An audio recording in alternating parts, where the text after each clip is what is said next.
Thank you for joining us for the presentation today. As Elise mentioned, that today I'm Alan Porter, the Product Marketing Director for Nuxeo, and today joined by Frederic Sanui from Activo Consulting. And Fredric's going to sort of lead us off with a look at some of the issues that face folks in terms of getting their marketing assets out in the current environment. So I'm going to hand it over to Frederic.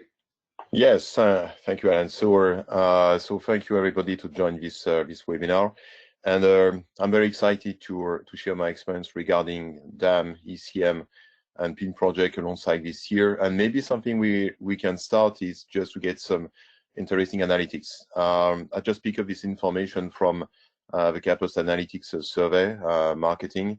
And so what we can see, and that's definitely something I can see every time as soon as I'm close to the customer during discovery days, etc. Yes, people need to get a DAM system because, as you know, they need to organize all the contents in just one single source of truth. But in large organization, and even now for most of the customers, whatever you are working for, whatever who you are, brands, retailers, agencies, you need to share the content alongside all the stakeholders. You need to approve this content. And this is exactly the clear representation of this survey, when we can see that more or less half of marketers said that they have a lack of process and workflows, which means, in fact, and as we can see with Alan later on, is you need to approve the content. Each stakeholder has different roles, and somebody has to approve the content, somebody can reject the content, etc. And this is exactly what these numbers are showing today. And if you want to avoid some manual tasks, if you want to bring more automation alongside your approval of the content, definitely so workflow management, something we can call sometime as business process mapping also, is definitely a key and unique selling point today regarding the solution you have to deploy. Next. And of course, as a DAM fan or something like that, but I think any people in this ecosystem is a DAM fan. So as a foundation, you have a DAM system, and the DAM system today has some new challenging, especially since a couple of years. You have more and more a lot of assets to manage, and the purpose of a DAM is really starting from the asset creation, whatever they are. So it can be images, videos, ER, catalogs, print, 3D, etc. And the DAM has to, based on metadata, so custom metadata, standard metadata, has the ability to process the files. So DAM is an engine, and DAM also have the capabilities to provide connectors to manage this content alongside your the management of your content inside the company. So the DAM is also very important regarding the management of the assets themselves. So it means the renditions. And today, as we see a little bit later, a DAM is a foundation also for all the syndication. And at the end of the workflow, you have all these output channels. And today, as you know, you have to produce the same content in so different touch points, whatever it's a web, marketing, print, etc. Next. And as Frederic really just pointed out, that digital asset management platforms can really achieve a lot and provide us with a lot of value, but they are traditionally seen as really solely focused on managing rich media for marketing applications, for which they're really good at, particularly around websites. But experience shows that really once a DAM has been introduced, that the number of use cases tends to grow across the organization as people start to see the value in actually managing and organizing their digital assets and putting metadata around it. Unfortunately, these still tend to be siloed in different functional areas, so we end up with different versions of a DAM across the organization. Where we can get the real power from our assets, and what we really want to talk about is a new approach that really takes content management and content beyond the marketing department, and where we can use DAM technology to connect content and data across the organization by connecting the use cases and connecting assets to the business data that you need to across the full product lifecycle. And just sort of a quote from a recent or a couple of years ago, McKinsey survey that really the top performing companies, those these days that are actually reducing the amount of time that it takes for them to deliver product to market, is really today all around about accelerating your ideas to market. And this is where we believe that the approach that we're advocating can really help companies really, as we talked about, today's creative assets impact not just marketing, but the full product life cycle, from the original idea all the way through to sales and support and the customer experience, impacting everything from product design onwards. So what we really need to do is build a sort of an efficient digital supply chain, which helps us increase the value of the assets by connecting all the times that a visual asset can add value, to develop a more effective, informed and efficient digital supply chain. And this really does help us accelerate the time it takes to deliver product ideas to market and improve the overall customer experience. So at Nuxeo, we took a look at the typical product life cycle of creating a product and making it and selling it and supporting it, and really identified 7 touch points during the product life cycle where we believe that digital assets can really drive the most value once they're connected to the business data. And these 7 touch points, and we'll go into each of these in a little more detail over the next few slides, but come down to areas around the materials library, designing and prototyping the product, photo shooting, doing photo shoots, developing creative campaigns, packaging design, and then sort of on the support side around content hubs and portals, and actually helping to deliver and drive the product knowledge. So we believe that each of these 7 touch points in the product lifecycle are areas where a DAM approach can really add value by connecting your visual assets to the product data at each of these points in the process. So if we start with the materials library, working with materials libraries is, in a typical large company, requires a range of specialized file types and applications to build a reference library of elements that the designers can then apply to the product. And teams working to scan and test materials really do need to send that information to downstream teams working in different disconnected silos. So by using a DAM to support things like cataloging, using and modifying compound files such as 3D rendering, image files, material examples, etc., or understanding what has been used in previous designs and being able to pull that back. So really what we can use the DAM for here is to create a digital design environment where designers have full visibility to a materials information from both internal and external sources, all in the context of the design process that they're working on. So for us, that's where we see sort of the first step of where DAM can really add value. The second one, as I sort of just touched on, is actually linking the materials library to the design and prototyping. So, you know, when a company's putting a new product together, samples and prototypes are really critical in bringing new products to market and selling them to retailers. And what we really want to do is look at ways that we can accelerate that process to drive faster, more responsive design cycles, and actually get internal selling quicker, and actually be able to put things out to potential retailers so they can think about stocking it and marketing it. So really, in a perfect world for designers, they would have every material that they needed at their fingertips for analysis and collaboration, all the relevant information available, pricing availability, and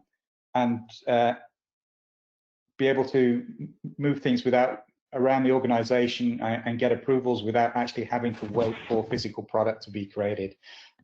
So applying sort of a DAM approach to information around design prototyping, we can use things like design tools, like say Adobe Illustrator or Photoshop or 3D rendering software, link it to the DAM, and enhance that connectivity with materials reference library information that the product designers can work with, and give easy access to centralized design libraries, and then drag and drop things into the design, build a compound 3D model, spin it, look at it, and help that get approvals. So applying the DAM process to that area, and having a DAM that can federate search across different systems and teams across the globe also makes it easier, particularly in sort of today's type of environment, for teams to collaborate virtually in a digital world and increase the speed that teams can discover and modify existing designs, find out what has been used in sister brands or in past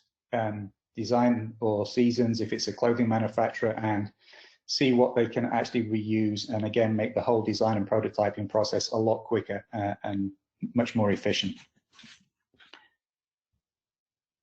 The third area is around Photo Studio. This is probably a bit more related to the traditional area of DAM, where it is designed around fixed assets, rich media assets. But with things like e-commerce, again, particularly in today's environment, now a key strategic focus for product companies. Product photography and video is really driving sales in more channels than ever before. And unlike sort of the less structured creative materials used in campaign development, photo studios are really based around productivity and speed. We're hearing things like, things that used to be done in months need to be done in weeks now. Things that used to be done in weeks need to be done in days. Things that used to be done in days need to be done in hours. So there really is a lot of pressure to turn photography and product photography around much quicker, to get things online quicker. Unfortunately, a lot of the processes that drive photography are really built around the old manual processes. So a lot of the existing processes are really ad hoc and manual, but applying a DAM and a workflow and linking the DAM to the product data really is helping speed up the whole overall process. So really, and it will really help them scale in a way that the old systems wouldn't. So I think things like having a cloud native DAM really enables teams to search through sort of big file sets and multiple global repositories to see what's been done, so they're not taking the same photographing the same product multiple times in different parts of the world. Having a workflow where folks can actually vote on images or select them and do markup and video and automatic routing of materials for additional review can helping. And really, by connecting the product information with the assets in the upstream process, you can streamline the whole business requests for photo shoots, increase the productivity, get contextual briefs, as well as do in platform photo and video annotations, full audit trails, and maybe even link by linking to the business files and enhancing the metadata. You can link to things like, say, a model's contract, so you're making sure that you're using the right photographs in the right place at the right time for the right product, and so forth. So a lot of potential in applying a connected DAM thought process to the photo studio environment. And Frederic can talk through maybe a practical application of that. Yes, so I think more or less you said the most important things regarding this photography lifestyle workflows, but it's true something that maybe not everybody is aware, and I had this a couple of examples by customers. Today, as for example, especially for retailers, they have to manage 30,000 raw files per day, something like that, which is not some small JPEGs. It's all about this volume to be able to manage in one day.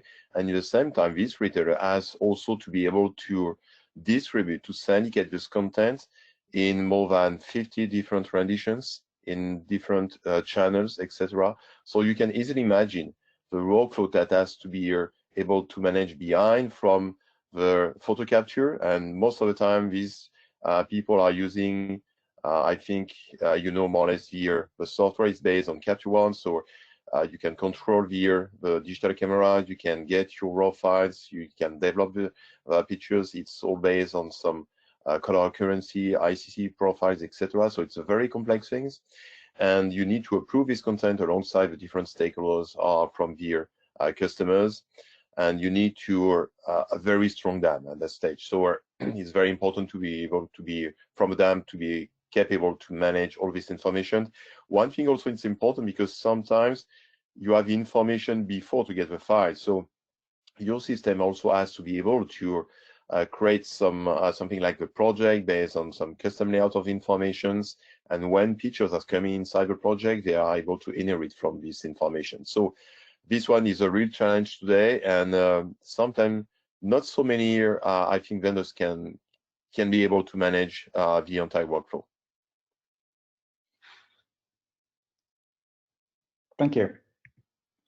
So really the essential next step, once you actually have your photography and your assets and your design and everything done, is really thinking about developing the creative campaign around it.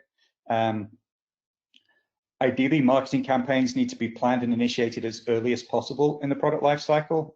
This is especially true in trend-based industries like retail, clothing,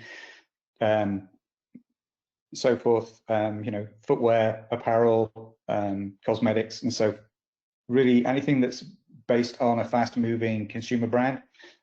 We really need to get the marketing campaign managed and discussed as early as possible. So the marketing team needs access to the latest product designs, imagery, specifications, projected availability early on, and having a connected dam that connects to the different business systems allows them to get that visibility across. So again, having federated search that can search across many different systems and across the globe, for different teams across the globe or in different functional areas, can make it easy and fast for teams to discover and collate the correct campaign material and information. And again, a good workflow and approvals process by a group to pool-based approvals and multi-level executive approvals can really be configured to meet the business workflow and improve the speed of approvals dramatically.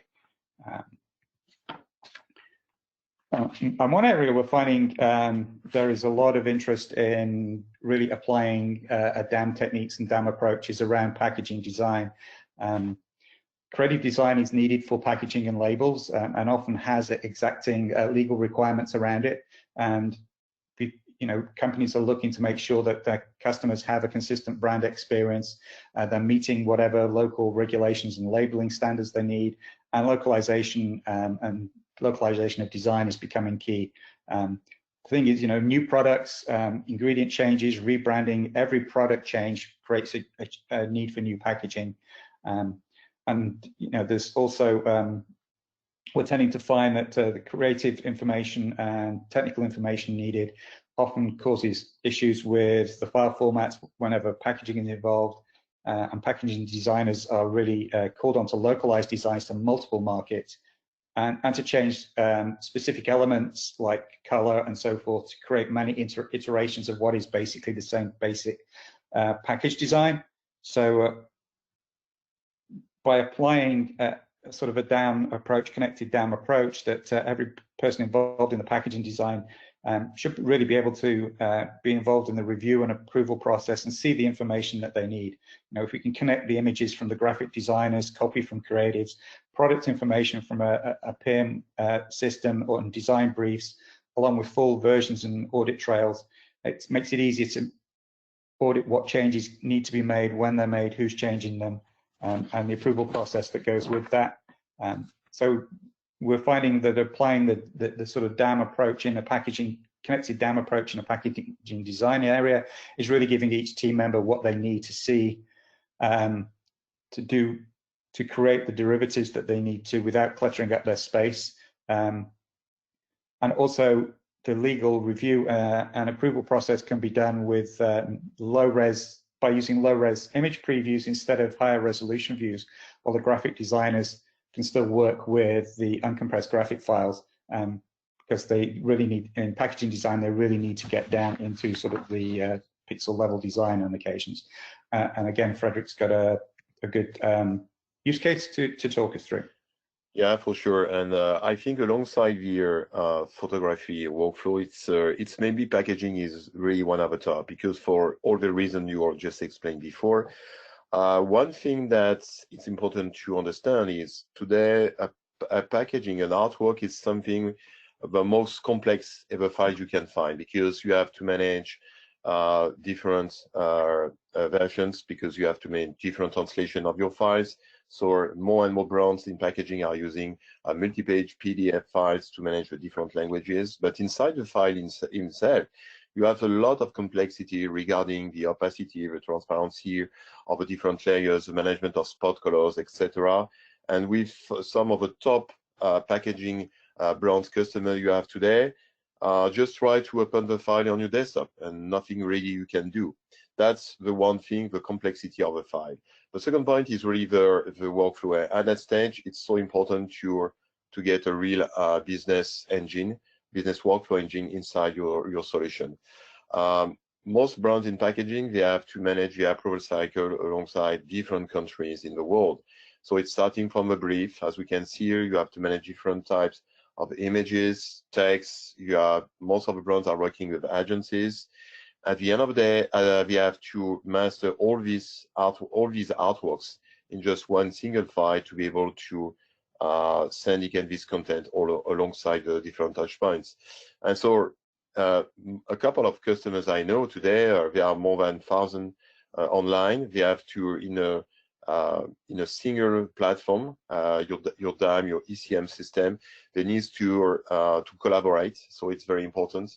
We are talking about the complexity of a file. You need also to mark up the file. So you need, as usual, this a piece of technologies to make everything happen properly. So this one is very important. Something I will also highlight maybe is also all the KPIs. It's very important for brands in packaging today to be able to measure, to check the different bottlenecks inside the workflow. So we are more and more talking about business intelligence instead of simple KPIs. So it's very important to get the right technology cocktail at that stage. And the reason why it was very important for from the previous slide to talk about connectors, it's you need to connect to a PM, you need to connect to your PLM system in order to be able to manage the entire workflow.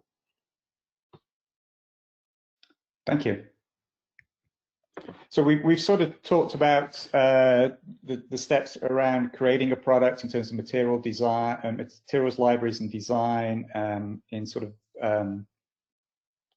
making the product in terms of photos, doing the photography, the campaign planning, and the packaging. Really want to focus on the last two of the 7 steps, is more on the point of sale and post-sales process, particularly content hubs to start with. We think of it as a content hub really is a collection of content and metadata from the upstream processes for distribution to the marketing, retail, and sales channels. The marketeers, the sales personnel, the retailers really do rely on having the up-to-date, accurate product information that to make critical decisions about how products are displayed to customers. And that companies creating complicated, diverse product assortments, they really need to be. They have multiple teams responsible for taking products to market, and they really do struggle, and we found they really do struggle with having to search through multiple systems to find the information they need. So by having a sort of connected DAM approach, we can link the visuals to the inventory and product information systems, enabling access only for the sort of brand images and information specific to the products that a retailer has purchased or that a salesperson needs access to. We've also got use cases where products can automatically enter a hub or a portal when specific actions are made, like if a major retailer buys a new line of shirts, it sort of only enters it automatically enters their retail portal, so it's available for the retailers to sell at that almost immediately. So again, speeding up time to market. And sort of lastly, but probably one of the most important, is actually bringing together all this collection of product information, including the visuals, the documentation, and the metadata, to support the sellers and the customer support. These content-hungry processes that we've been talking about don't stop when the product hits the store shelves or the e-commerce site. Sales and customer support teams really are a key source of information for consumers during and after purchase. Customers now expect more information about products than ever before. And really the legacy systems that a lot of companies have in place make it difficult or impossible to really connect these downstream design teams to these downstream support teams to the upstream parts of the process that are relevant to the customers. By having a connected DAM approach or a product asset management approach, it really puts up-to-date knowledge at your support team's fingertips. They can search across multiple systems. They're managing the right metadata, and business information is connected to the right asset, so they're not relying on disconnected searches that's really highly dependent on skill and systems knowledge of the individual. And teams can have a higher impact on the customer experience by really accessing information that's created at multiple points from across the product lifecycle, so they know about things like specific materials or ingredients used in a particular product or batch. And it helps with the retailers who can stock, a particular product that really meets the customer need, because they can link the customer data to the product data. So what we've really talked about is looking at how do we actually connect the content and the data together throughout the product lifecycle at all these 7 different touch points. And by pulling data from systems that are not currently integrated, associate that data with the core content. So as well as having metadata around an image that's just about the image, we can also pull in information from product information management, campaign management, e-commerce sites, rights management, and so forth, and really build a collaborative set of information in one unified space that can be accessed and used by people throughout the product lifecycle. And Frederick's got a use case around eRetail syndication that I think really helps illustrate the point. Yeah, for sure. And I really like this graphic because this is a clear presentation to more or less on what we are doing by Activo since the last year. Of course, for most retailers, they need a DAM, an ECM system. So this is a foundation, as we said just at the beginning. But the PIM really is also very important at that stage. So, and of course, you need the connector, as Alan was just explaining before.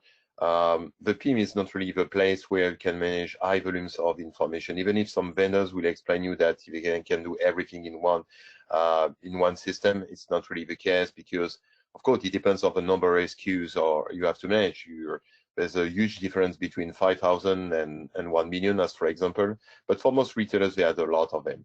And inside the company, most of the people today, they have, and I see they have a lot of systems. One of the things they have more and more today is Salesforce. So you know that Salesforce is doing a lot of things, and even more.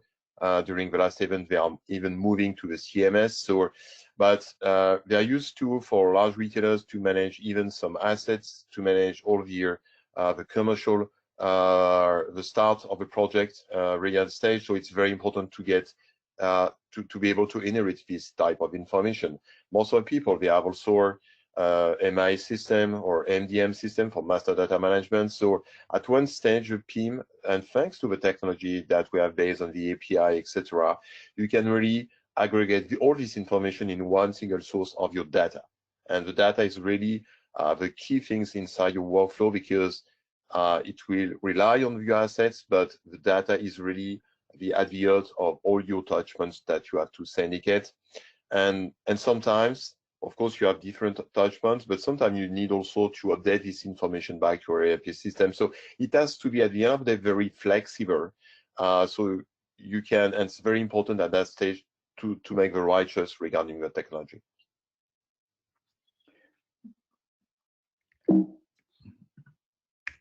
Well, thank you. That was the end of the presentation part of the webinar for this morning. I hope you found that